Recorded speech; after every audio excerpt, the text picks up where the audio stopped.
Connect the myAirvo 2 power cord into a power outlet. If you are using supplementary oxygen, make sure the oxygen source is turned off at this point.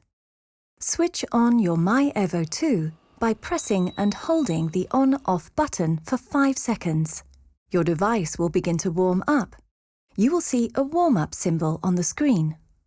If you are using supplementary oxygen, connect the output from the oxygen source to the oxygen inlet port on the side of your device.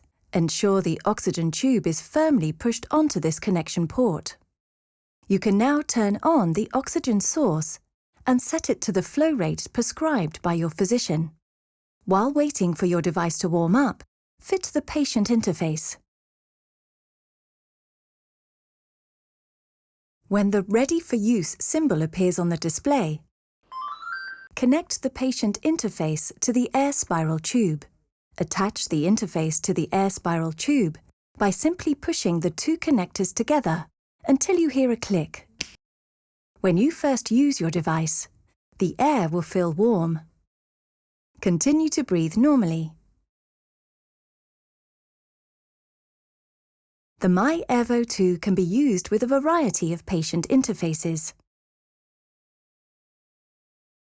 Before attaching your patient interface, you must read the separate user manual, including all warnings. If your device has an issue, it will sound an alarm and show an alarm message. The screen will turn yellow and may flash. The message will show details of what may be causing the alarm.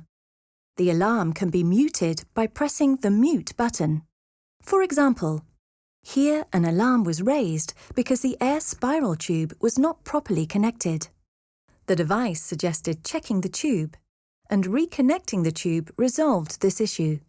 Once resolved, the alarm will stop, and your device will go back into ready-to-use mode.